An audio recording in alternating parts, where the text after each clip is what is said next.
Facebook के बाद मेरा पैसा नहीं जा रहा है सर, हम मर जाएंगे यार, नहीं सर हम मर जाएंगे, मेरा पेमेंट सर अगर नहीं दीजिएगा तो आज हम मर जाएंगे सर, हम गवर्नर साहब आ रहे हैं, आज हम मर जाएंगे। मामला ये ईमानदार नहीं है। आज के विश्वविद्यालय स्मूथ चल रहा है, लेकिन कुलपति सारे भ्रष्टाचार के गंगोत्री में डूबे हुए व्यक्ति है और ये भर दिन फरार रहते हैं विश्वविद्यालय छोड़कर, कभी दिल्ली तो कभी कैन चूज करते हैं। जहाँ पैसा मिलता है उसका काम तुरंत, और जहाँ पैसा नहीं मिलेगा वहाँ कोई काम नहीं।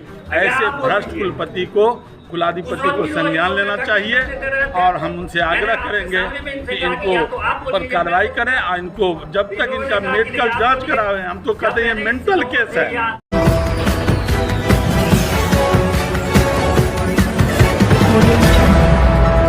नमस्कार, बिहार मिथिला न्यूज में आपका स्वागत है। मैं हूं मनोज।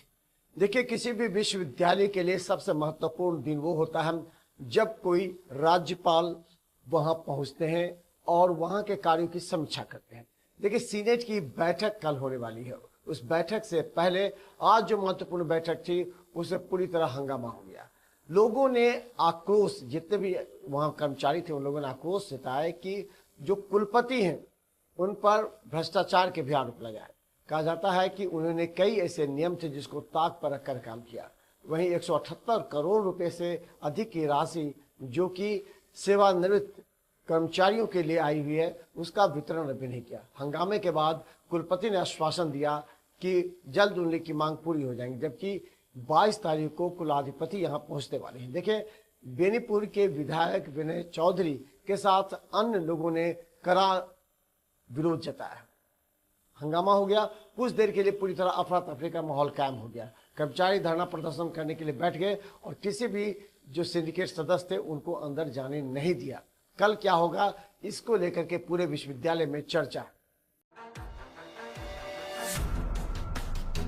दरभंगा स्थित कामेश्वर सिंह दरभंगा संस्कृत विश्वविद्यालय में मंगलवार को सिंडिकेट की बैठक कुलपति प्रोफेसर लक्ष्मी निवास पांडे की अध्यक्षता में आयोजित होनी थी।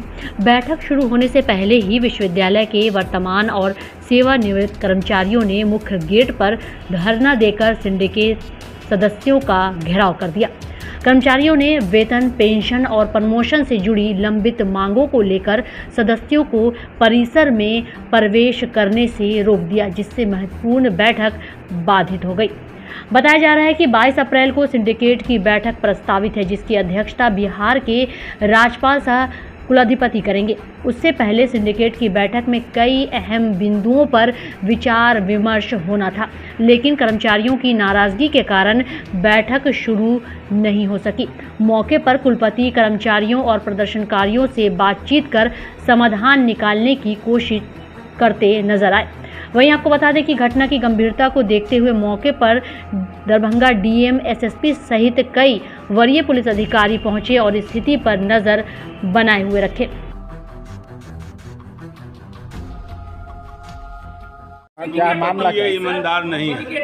आज इतना सौभाग्य की बात है कि हमारे बीच महामहिम कुलाधिपति कल दरभंगा आ रहे हैं और जिस तरीके से यहाँ का माहौल है कि सिंडिकेट की 3 बैठक होनी थी, लेकिन इनके मनमाने ढंग से विश्वविद्यालय चलाने के कारण आज कल सीनेट की बैठक है और आज के अगर एजेंडे का सिंडिकेट की बैठक की जा रही है, कोई एजेंडा हम लोग के पास नहीं है। और जब हम लोग यहाँ आए तो वेतन रुका हुआ है, पेंशन रुका हुआ है, प्रमोशन रुका हुआ है, टीचरों का पदस्थापन रुका हुआ है। बगल के विश्वविद्यालय स्मूथ चल रहा है, लेकिन कुलपति सारे भ्रष्टाचार के गंगोत्री में डूबे हुए व्यक्ति है और ये भर दिन फरार रहते हैं विश्वविद्यालय छोड़कर, कभी दिल्ली तो कभी लखनऊ।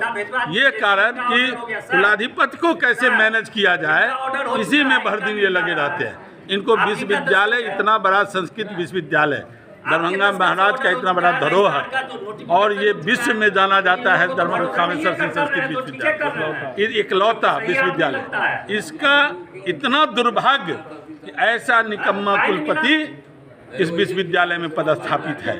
जो इसका अब 2 साल से ऊपर कार्यकाल है, जहाँ पैसा मिलता है उसका काम तुरंत, और जहाँ पैसा नहीं मिलेगा वहाँ कोई काम नहीं, किसी भी समिति की न बैठक हो। आज इनको बजट बनवा के लाना चाहिए था पहले, और वो पास करा के तब सीनेट में जाता। बजट कोई ताक पर रखे हुए हैं।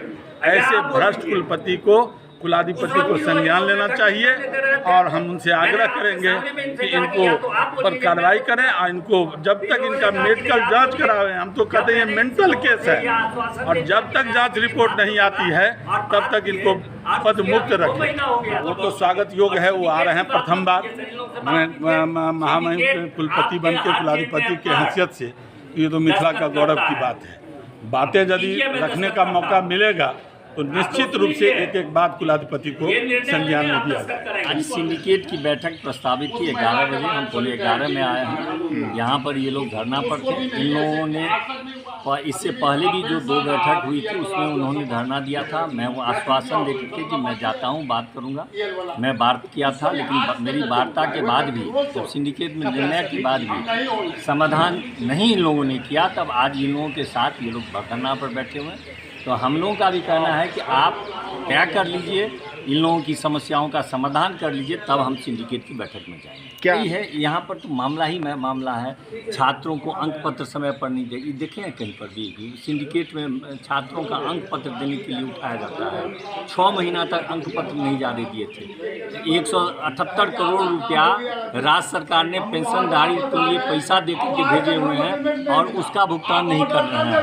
उसके बाद शिक्षकों का यूनिवर्सिटी सर्विस कमीशन से जो अनुशंसित शिक्षक यहाँ पर नियुक्ति हैं, 20 महीना से उनको दरमाहा नहीं दिया है। तो वो उसी स्थिति साहित्य की है, उसी स्थिति अंग्रेजी की है, और सभी मैथिली की है। सभी सब्जेक्टों के लिए ये शिक्षकों से काम ले रहे हैं 20-20 महीना से, और उसको दरमाहा नहीं देते हैं।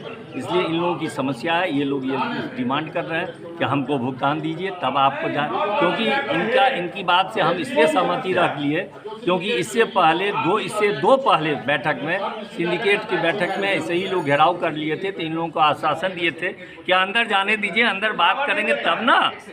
तो अंदर जा कर के वार्ता किए थे, और वार्ता करके इनको आश्वासन दिए थे, और कहे थे कि आपका आगे सीनेट की भी बैठक होगी। सीनेट की बैठक में हंगामा नहीं हो, राज्यपाल आएंगे, कुल सचिव न कुलपति ने इन कोई भी बात को नहीं ध्यान में रख करके। आप एक शिक्षक हैं, साहित्य के दलित हैं, वो उसका सीनियर है, उसको नहीं देना चाहते हैं। उसका आरोप है कि एक चतुर्भुज बेदी है, उनके जात के हैं, उसको बनाने के लिए ये हड़बड़ाए हुए हैं। तो इस तरह से नहीं चलेगा विश्वविद्यालय। इसलिए हम कहें कि आप वार्ता कीजिए अपने कर्मचारियों, अपने शिक्षकों, अपने छात्रों का। किस स्तर पर लापरवाही आपको ये दिखाई दे रही है? कुलपति कुल सचिव ने और कौन राज्य सरकार ने 178 करोड़ रुपया दे चुकी है। राज्य सरकार ने सबों के लिए वेतन भेज चुकी है। कारण क्या लगता है, क्यों नहीं देते? पता ही नहीं चलता है कि इनका क्या कारण है, इनकी क्या मंशा है। एक व्यक्ति अभी आए थे, आत्मदाह करने के लिए पहुंच गए थे, आप लोग देखे ही होइएगा। उनका आदेश भी कर दिए हैं, और उसके बाद बैंक में खाता नहीं भेजते हैं। तो ये तो लगता है कि कुछ अदरवाइज इनका इंटरेस्ट है रजिस्ट्रार साहब का। हमारे पास कोई सबूत नहीं है, इसलिए मैं ये बात खुल के नहीं बोल सकता हूँ। लेकिन आप क्यों नहीं करना चाहते हैं? कल राजनीति लगा अभी देखिए ना, क्या सच्चाई हमारे पास नहीं है। ये तो मैंने कहा कि अभी कुछ व्यक्ति आए हैं, उन्होंने आरोप लगाया कि हम सीनियर मोस्ट हैं, और ये संतोष कुमार पासवान कि हमारा नहीं हो करके, और उसी से एक संगठन है दलित संगठन, उन्होंने भी यह आरोप लगाया। इसलिए मैं तो उनके आरोप, दलित चेतना मंच का यह सीधा आरोप उन्होंने लगाया है, उनकी आरोप की मैंने चर्चा। सर, कल की स्थिति फिर क्या होगी? अगर यही स्थिति रही तो कल की स्थिति क्या होगी? ऐसे ही संतोष कुमार पासवान, ये बताइए क्या समस्या है? मेरा समस्या, मैं स्नातकोत्तर पीजी में सहायक प्राचार्य हूँ। मेरा यही समस्या है कि 3 विभाग में प्राचार्य की विभागाध्यक्ष के लिए पद खाली हुआ, जिसमें 3 विभाग का फाइल बढ़ा, तीनों का सीनियरिटी बना। उस सीनियरिटी में हम सबसे 3 विभाग जो सीनियरिटी बन के गया बड़ा, वो सब दे दिए। उसके बाद ये लोग देख लिए तो 2 विभाग को इन्होंने बना दिए, जो उस वर्ग के थे। और हमारे विभाग में क्या किए, किसी दूसरे विभाग के वरीय शिक्षक को उनको जो है सो प्रभार दे दिए।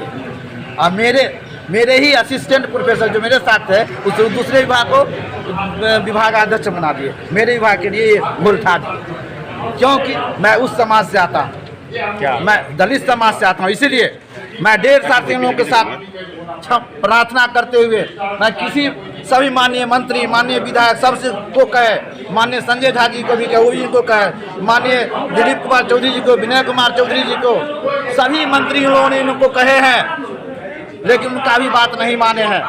तब मैं अंत में अपने आप लोगों के बीच अंत में मैं बैठा हूँ 1.5 साल के बाद। जब मेरे लिए नियम कानून होगा और वर्ग के लिए नियम कानून नहीं होगा, मैं मीडिया के माध्यम से कुलाधिपति से पूछना चाहता हूँ, सरकार से पूछना चाहता हूँ, क्या यही न्याय है? मेरे लिए नियम कानून बने और दूसरे को लिए नियम कानून नहीं बने, का उचित निर्णय किया जाए। दूसरे वर्ग के लोगों को, जैसे दर्शन विभाग में है असिस्टेंट प्रोफेसर, उसका सेवा भी संपुष्ट नहीं हुआ, वही विभाग अध्यक्ष बन गए।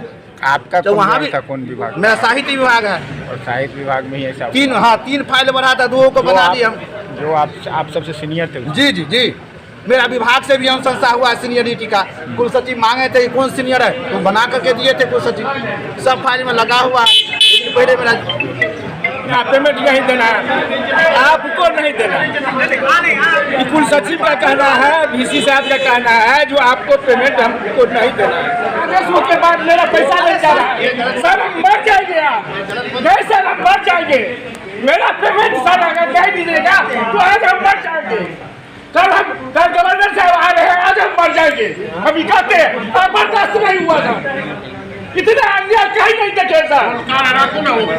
नहीं सर, नहीं हम आए को तो कह रहा सब कितना को देवे बाल बच्चा परिवार कोई ना होले सर। 1.5 महीना के दवाई करा के लो है सर। सुनो VC साहब लोग मर कर की है उनका 400 जाता है। हम मोरो कानून मदद करूं, हम मोरो इनसे पहले बात कर रहा हूँ मैं। हाँ, क्यों जो आरोप लगा उस पर क्या कहेंगे? जो आरोप लगा रहे हैं लोग, उसको विचार करेंगे, देखेंगे अभी हम। हाँ, क्यों नहीं वेतन क्यों नहीं दिया जा रहा है? ये कुछ कारण आप बताएंगे ना?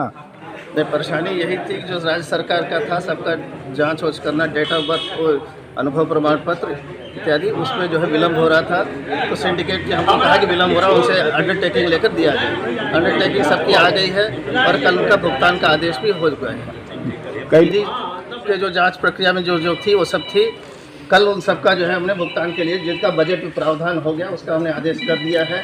सर इधर देखिए, बजट में सही है। हाँ जिसका सर, एक मिनट। हाँ, और बजट में प्रावधान के बावजूद जिसमें भुगतान पैसा बचा है उनको भी दे देने के लिए दोनों का आदेश हमने कल कर दिया है। एक बड़ा आरोप सर यहाँ ये भी लग रहा है कि जाति देख के जो है यहाँ काम होता है। एक आपके विभाग से लोग बता रहे हैं कि वो जो है हमारा सीनियरिटी के आधार पर प्रमोशन नहीं कर रहा है। हमारे अंदर कोई दुर्व्यवहार नहीं है। संतोष पासवान जी भी हमारे बहुत प्रिय हैं, कई कार्यक्रम में आप हमारे साथ रहे हैं। कहीं कोई टेक्निकल जहाँ पेचीदी है वो ज्वाइनिंग को टाइम को लेकर डेट कर उस पर कमेटी विचार करके करने के लिए वो रुका हुआ था। अब वित्तीय मामला है, वित्तीय मामला उससे पैसे देकर ही होगा, जिसका सबका जो है वित्तीय विभाग को बुलाकर करेंगे।